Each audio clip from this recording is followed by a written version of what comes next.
Bună! Am primit o rugăminte, am primit un mesaj urgent de la cineva, de la o clientă care se întoarce la mine de multe ori. E ceva important.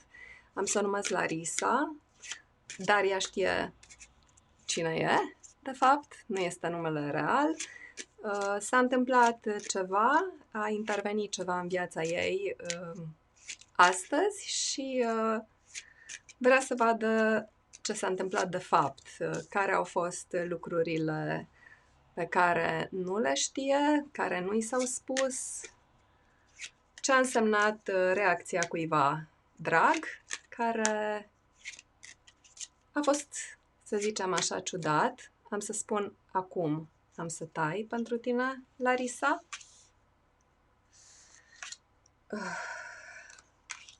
Și am să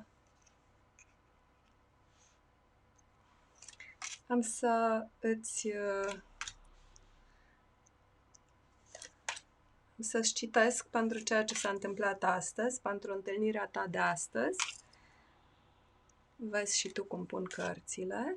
De asta am trecut pe camera asta. Ele arată în fond așa.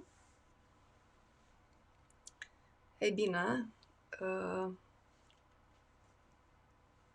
pot să-ți spun că a fost o intervenție a norocului. A fost lucrul pe care nu-l poți prevedea, pe care nu-l poți provoca, pe care nu-l poți opri. Știi? De asta v-ați întâlnit astăzi. Dar reacția aparent negativă este de fapt vorba de emoție, este vorba de faptul că nu se aștepta nici el și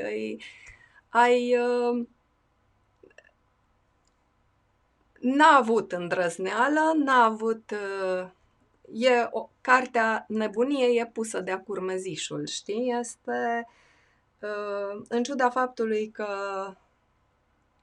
tu ai încercat să pui această dragoste deoparte, să o pui la picioare și ai încercat să fii mai calmă, ai încercat să ți-l scoți din minte.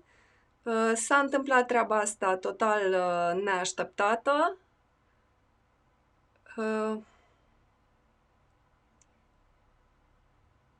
Și se va mai întâmpla. Deci urmează să ai niște vești, urmează un schimb de cuvinte, poți să scrii un mesaj, ar fi în față un schimb de cuvinte, ar trebui să vorbiți. Ai putea să dai un mesaj, să spui te-am văzut, nu știu dacă...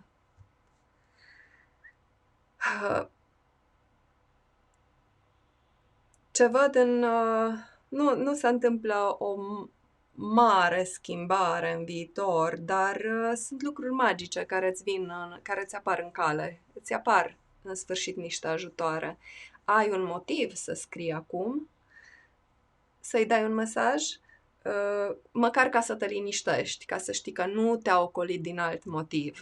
Nu știu ce poate spune, dar e cazul să profiți de situație, e cazul să ai un motiv să dai tu un semn. Nu m-aș hazarda să spun că el va da un semn după asta, dar tu poți să o faci. Pentru că, în primul rând, ai nevoie de asta ca să te liniștești acum. Acum totul e în tine răscolit și s-a dat peste cap, ți-e teamă că, vai de mine, mă urăște sau de ce a reacționat așa? Nu te urăște deloc, dar eu zic că s-a stresat, eu zic că s-a speriat și n-a avut curajul să meargă mai departe. Dar, uite, de atâtea ori am vorbit despre faptul că norocul nu apare să ți-l scoată în cale. Uite că aici norocul a apărut, este fix în mijloc, știi? Doar că această carte a nebuniei se pune de-a curmezișul, știi? Dar poți, ca să te liniștești, să folosești aceste această posibilitate de comunicare, dar într-un fel foarte detașat, purtând mască, adică prefăcându-te relaxată, veselă, hopa, te-am deranjat, te-am supărat. Deci este o ocazie pe care tu o aștepți de mult. Așa aș zice, știi? Această ocazie, această întâlnire întâmplătoare este o ocazie pe care o aștepți de mult și pe care de ce să nu o folosești, zic eu. Deci, fă-o. Bine? Nu s-a întâmplat nimic, doar că s-a stresat mai tare decât ai stresat tu.